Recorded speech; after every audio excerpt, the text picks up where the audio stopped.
Ang itsura ko guys, dugyot na. Kasi yan ang pag summer, mukha kaming dugyutin. Pero pag winter, malinis. Kasi nga, hindi mainit, hindi ka pinapawisan. Pag summer, syempre, papawisan ka talaga, di ba? But anyway, today, today, wala tayong overtime. Sad to say, yeah, wala tayong overtime. Kaya kung minsan talaga, layo ko Kaya kung minsan talaga, maganda kapag yung may overtime, kailangan huwag kang aarte-arte, huwag kang magreklamo kasi nga, hindi palagi may overtime. Ano pa ba? Oh yeah, may kukwento ako sa inyo. Okay! Yes, story time! Yeah. Teka lang. Dry yung ko. Okay, may nagtanong sa akin. May nagtanong sa akin, sabi, ano daw ba yung na-miss ko sa Pilipinas? What do I miss the most in the Philippines? Sabi ko naman, I miss the beach. Yeah, beach. Pinapaganda ko pa yung pag-pronunciation ko, like American pronunciation, slang. Sabi ko, yeah, I miss the beach. And then, yung Amerikana, yung nagtanong sa akin, na-shock siya. Tapos, huh? What did you just say? Did you say beach? I said, yes, I do miss the beach. And then sabi nung Amerikana, did you just call me bitch? I said, huh? Hindi ko gets. Kasi first of all, she asked me kung ano daw yung namimiss ko sa Pilipinas. Sabi ko naman, yung bitch. Tapos nag-react siya, did you just call me bitch? And, I'm thinking like, what did I just say? Oh no, sabi ko naman. Nagets ko na. Oh no. I miss the ocean. Nagets nyo? Sorry. Nagets nyo? Akala niya, tinawag ko siya or I call her bitch. Alam mo naman tayo, kahit ano pa ang pag-pronounce natin, hindi natin matatanggal yung accent natin. Our accent is always there. Pwede na lang kung pinanganak ka dito sa Amerika, yung accent mo talagang American accent. Ako, kahit I don't know, the longer I live here, the more my accent's getting bad. It's getting worse. So, paganda-ganda ko pa yung salita ko, yeah, I miss the beach. And then, yung pala, akala niya, tinawag ko siyang bitch. And then, she tried. We're both laughing. Tawa kami ng tawa. I said, oh, no. I didn't call you bitch. I said, the ocean. Wow. So, ever since, hindi ko na sinasabi yung salitang bitch. Kasi akala nila, tinasabihan ko sila ng bad word na bitch. So, ever since, since na nangyari yun, palagi na lang ako nagsasabi ng ocean kasi nga naman diba, pag-pronounce natin, di natin yan mababago. Tapos, meron pa akong isang experience. Pumunta ako dun sa, sa store. Clothing store siya. So, anyway, sabi ko dun sa sales lady, I like to keep the isip ako. Sabi ko, kailangan gandahan ko yung pag-pronounce ko para maintindihan niya ako. Sabi ko, I like to keep the prepared pa ako. Yung piniprepared ko pa yung pag-pronunciation ko. Okay. Sabi ko ganito. I like to keep the hanger, please. And then, sabi ng sales lady, the what? The hanger. The hanger. And then the sales lady said, oh, you mean the hanger? Well, yes, the hanger. It's funny because I try my best na pagandahin ko talaga yung pag-pronounce, no? Para maintindihan niya ako. Hindi pa rin ako naintindihan. Sinabi ko ng hanger, hanger. Hindi pa rin ako naintindihan. So, yun lang. Yun ang aking istorya. Nakakatuwa kasi sa Pilipinas ang tawag natin hanger. I wanna keep the hanger. Dito sabi ko hanger. Hindi pa rin ako na-gets. Tapos, isa pa, last na lang, I promise. No! Sabi ko sa katrabaho ko, Karen! Come here, Karen! And then, ni-ignore niya ako. Sabi ko, bakit niya ako ni-ignore? Karen! Come here! Wala naman akong intensyon, di ba? Karen. So, hindi siya nakatiis. Lumapit siya sa akin. Masama ang loob niya. Tapos sabi niya, Jovi, I said, what? I've been trying to call you. You're not responding to me. He said, she's trying to correct my pronunciation. Gusto niya talaga na tawagan ko siya ng magandang pangalan niya. Wow. Alam mo ang pag-pronounce? Hindi Karen. Karen. Yes. I said, oh, I'm sorry. I said, I'm from the Philippines. I said, in the Philippines, we call it Karen. But here, I guess not. So, I'm so sorry. I didn't mean to, And say, oh, it's okay, honey. It's okay. But it's not Karen, okay? It's Karen. Okay. I will call you next time, Karen. Wow. So, yeah, I learn. So, if you want some more of my story, it's not a joke. Actually, it's not a joke. It's a real story. It's a life story. No, life, real story. Ang mga aking experience na kung minsan nakakatuwa na lang, di ba?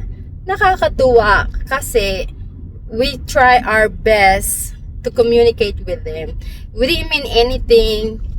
We didn't do it in purpose to pronounce their name, or we didn't do any bad thing, but it's because we don't grow up here, di ba?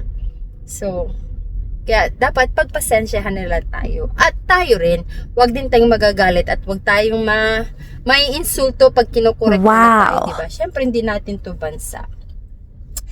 But, if you guys want some of my story, comment down below. Because I have some more, I promise. It's funny if you're not that so serious. Tsaka pag tayo nagkakaedad na, wag na tayo masyadong seryoso. Andito na tayo sa bahay. I just parked in my parking. I just parked in the driveway. I don't know kung ano ang iluluto ngayon ni Mr. Maganda ang weather. Baka mag-grill na naman yun. Yeah. I'm not a big fan of grill. That's his department. I am more a Filipino department. Yeah. Wow! Marami akong namimiss ng mga Filipino food. And I'm excited to learn and show you guys what I know the Filipino food, and the way how I cook it, and how I introduce it to my family and to my extension family. Yes. Tapos, dahil matagal lang nga tayo dito, may mga bagong pagkain akong nakikita na hindi ko alam lutuin at hindi ko pa natitikman. Ang dami na, minsan nagugulat ako. Like for example, yung corned beef sinigang. Yes. Gagawin din natin yan one of these days. So, that's it for now. Updated ko kayo kung anong meron ngayon, anong niluto.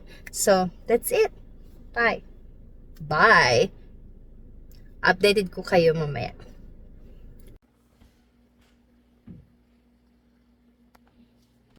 Yung in-order ko, dumating na. Yes. Alam niyo ba kung ano yung nasa loob? Kalan. Yes. I'm trying to renovate my dirty kitchen this weekend or this summers. We'll see kung ma-renovate ko.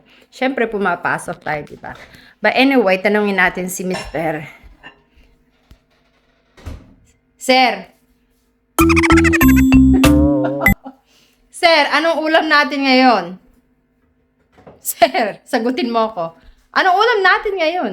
Ribeye steak. Ribeye steak. Wow. Tignan natin yung ribeye steak. Ayan. Yan ang ribeye steak. Hawakan ko. Ayan. Lulutuin daw niya yan mamaya.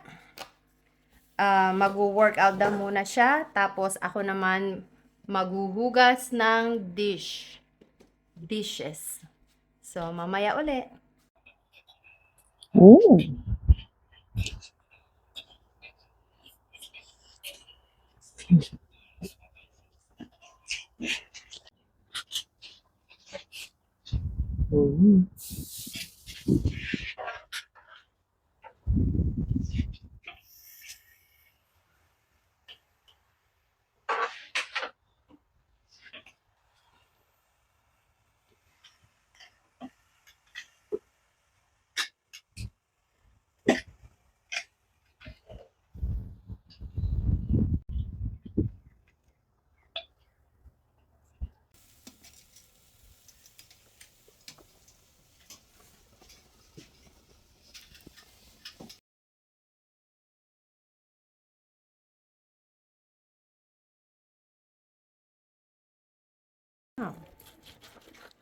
Ah, yeah, that's done. It's done. Let me see. Wow. Okay.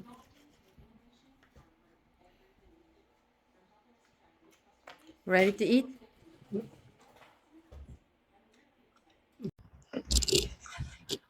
Kain tayo, guys. Kain tayo. So far, well. Yeah. Anyway, kami dalawa lang ngayon kakain ni Mister kasi si Jason, may tracks na naman siya. Kaya, kami na namang dalawa. Thank you.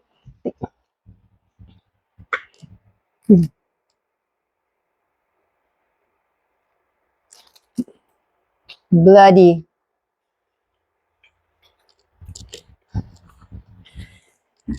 Ganyan ang pagluto nila dito. Yung iba guys, pag kumakain itong steak, yung yung may tumutulog-tulong konting dugo. Hindi ko yun kaya. Hindi ko yun bet. So, yeah.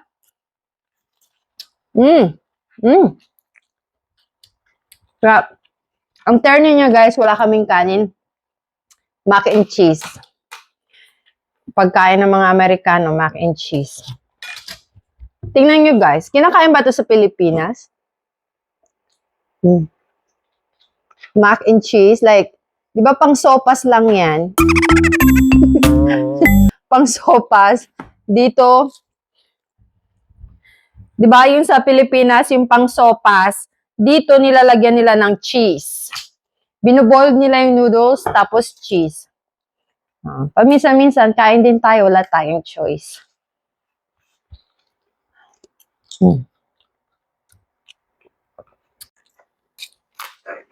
God, this is $30.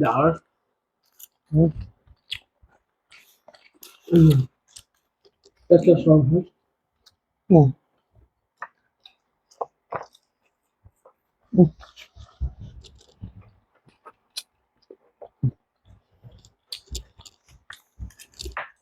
Mas makakatipid pa rin guys kapag bibili ka ng sarili mong karne.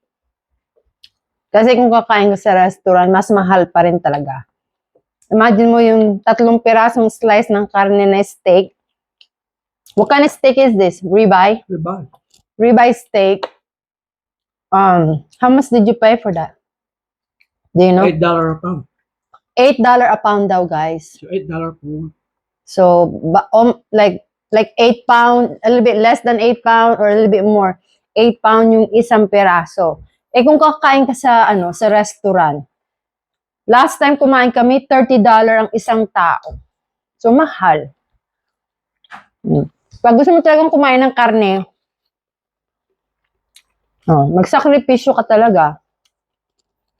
Kaya kung minsan, okay lang din na may overtime. Hindi ka nakikita. Yeah, you like that. Maganda rin kung minsan pag may konting overtime, mapambili ng grocery. Is that Jason? I think that's Jason calling.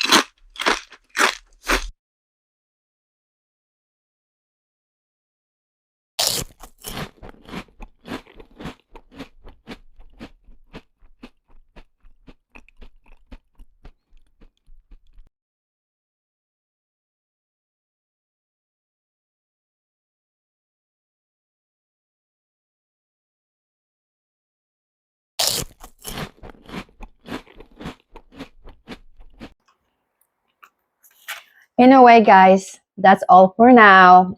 And don't forget to click the subscribe. It's free.